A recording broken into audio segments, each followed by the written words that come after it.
In the gentle hush of a misty Kerala morning, the village still yawned, but Kavi was already wide awake. The little elephant calf with jingling anklets and a banana leaf hat tilted on his head stepped lightly along a cobbled path near the shimmering backwaters. Coconut palms leaned overhead like sleepy guardians, and white egrets drifted through the sky. The distant sound of a temple bell rang through the air, ding, dong, like a secret signal only the curious could hear. Kavi paused at every doorstep, admiring glowing clay lamps Balakas placed carefully by early risers. He loved their soft golden flicker, like fireflies standing still. With each step, the mist parted, and the trees ahead whispered stories only the wind could understand. Kavi's ears twitched. What's that sound? He wondered, his trunk gently swaying with thought. He didn't know where his feet were leading him. He only knew that something was calling, something old, quiet, and important. And so, step by step, Kavi wandered closer, to the grove that waited. Just as Kavi reached the bend in the path, he stopped.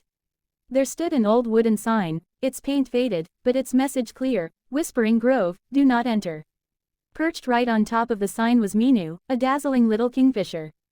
Her feathers sparkled with shades of blue, orange, and emerald green, like a flying jewel. She tilted her head and let out a sharp chirp.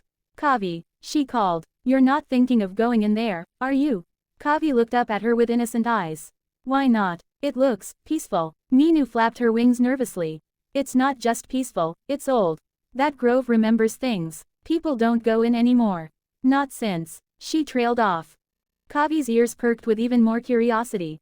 He looked past the sign into the tangle of green beyond. A breeze whispered through the trees, and he thought he heard his name, soft and distant. "I'll just look," Kavi said softly, almost to himself. Meenu fluttered down to block his path. "Be careful, Kavi, some stories whisper for a reason." But the little elephant had already. The moment Kavi stepped past the weathered sign, the world seemed to hold its breath. The trees grew taller, their branches reaching like arms overhead, forming a green tunnel of leaves. Shafts of golden sunlight filtered through in flickers, dancing across the mossy ground. Vines swayed gently, as if welcoming him in. Kavi walked slowly now, anklets barely jingling. His ears twitched at every rustle. A spotted lizard zipped across a fallen log, and the air smelled of rain and jasmine. He paused, his wide eyes taking in the silence.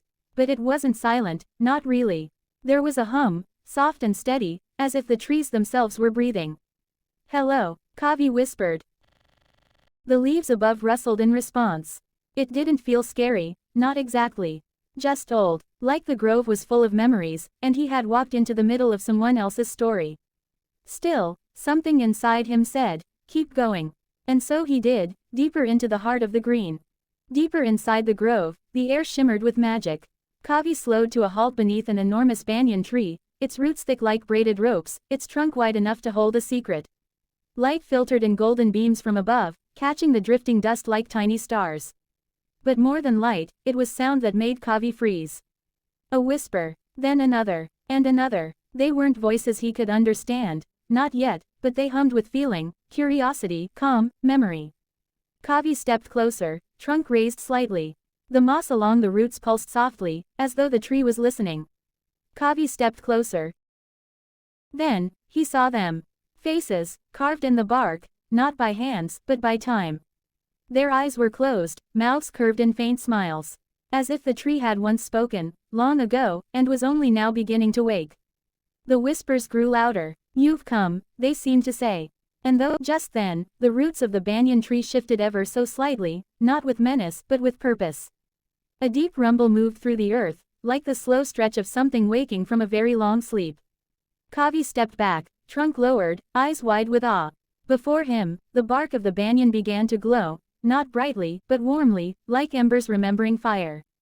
Slowly, a face began to form in the wood. Gentle moss curled into bushy eyebrows. A broad, serene smile shaped itself between the vines. And finally, the eyes opened. They were not frightening eyes.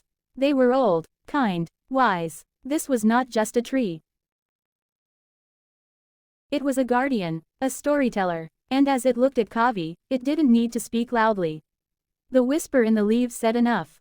"You've returned, little one." And in that moment, Kavi understood, he hadn't just found the grove. The grove had been waiting for him.